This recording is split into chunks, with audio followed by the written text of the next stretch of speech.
পাগলা বোয়ালিয়া উচ্চ বিদ্যালয় আমাদের আজকের এই বাচ্চাদের মধ্যে পরিবেশ বিষয়ক আলোচনা এবং বৃক্ষ বিতরণ অনুষ্ঠানে আমাদের মাঝে উপস্থিত রয়েছেন আমাদের বড়ঘর ইউনিয়ন পরিষদের সম্মানিত চেয়ারম্যান, উপস্থিত রয়েছেন পাগলা বোয়ালিয়া হাই স্কুলের এবং আমাদের সরকারি প্রাথমিক বিদ্যালয়ের দুজন ম্যাডাম, আমাদের মাঝে উপস্থিত রয়েছেন আমাদের পরিবেশ অধিদপ্তরের কর্মকর্তা এবং আপনারা যারা উপস্থিত রয়েছেন সকলকে স্বাগত জানাচ্ছি। বাচ্চারা তোমরা তোমাদের যার যার হাতে যেই যে গাছ আছে সেগুলির নাম কি তোমরা বলতে পারো? যার যার গাছ সবাই গাছগুলির নাম বলতে পারো? চেনো গাছগুলি তোমরা? আচ্ছা, আমাদের দেশে মানে আমাদের দেশে না, প্রতিটি দেশে কি পরিমাণ বনভূমি থাকলে সেই দেশটির পরিবেশ ভালো থাকবে বলো তো? একটি দেশের মোট আয়তনের কত শতাংশ বনভূমি হতে হবে? আমাদের দেশে কত শতাংশ আছে তোমরা বলতে পারো? আমাদের দেশে আমাদের মোট আয়তনের 15% বনভূমি এখন রয়েছে, অর্থাৎ আমাদের দেশের মোট আয়তনের জন্য যা লাগবে তার চেয়ে আমাদের এখনো 10% কম আছে।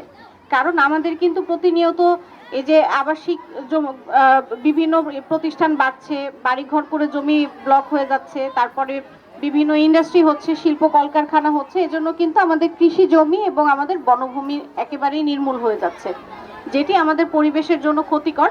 আমরা কিন্তু এই বছর আমাদের উত্তাপ যেমনভাবে বৃদ্ধি পেয়েছে, তোমরা ইতিমধ্যেই দেখছো যে আমাদের দেশ কিন্তু নাতিশীতোষ্ণ ছিল, কিন্তু সেখান থেকে কিন্তু চরম ভাবাপন্নতার দিকে আসছে। অর্থাৎ আমাদের কিন্তু এই যে গরম অতিরিক্ত বেড়ে গিয়েছে বা যখন শীতকাল আসছে তখন শীত অতিরিক্ত পরিমাণ বেড়ে গিয়েছে, তার কারণ হচ্ছে আমাদের যে আবহাওয়া এবং জলবায়ু সেটি কিন্তু যেমন থাকা দরকার ছিল বা আগে যেমন ছিল সেটি নেই, কারণ আমাদের বনভূমি কমে যাচ্ছে।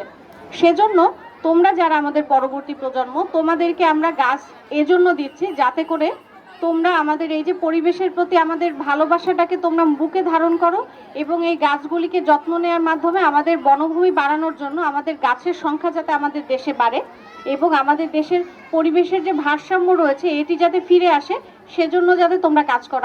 আমরা তোমাদেরকে এক একজনকে একটি করে গাছ দিচ্ছি, কিন্তু আমরা আশা করব তোমাদের এই একটি করে গাছ দিয়ে যেন তোমাদের গাছের সংগ্রহ শুরু হয়, তোমাদের যেন গাছ লাগানোর সংখ্যা অনেক অনেক বেড়ে যায়। তোমরা যখন বাড়বে তোমাদের সাথে সাথে যেন তোমাদের গাছের সংখ্যাও বাড়ে আর আমাদের দেশটি আস্তে আস্তে ঘন সবুজ একটি সুন্দর বাংলাদেশ হয়ে যায়, যেন আমাদের বাংলাদেশকে ওপর থেকে দেখতে অনেক সবুজ দেখা যায় আর আমাদের দেশটা যেন ওই 25% বনভূমি যেটি লাগে একটি দেশের জন্য, আমরা যেন জলবায়ু বিপর্যয় এড়াতে পারি, সেজন্য যাতে তোমরা কাজ করতে পারো, সেই কাজকে উৎসাহিত করার জন্য আজকের এই আয়োজন।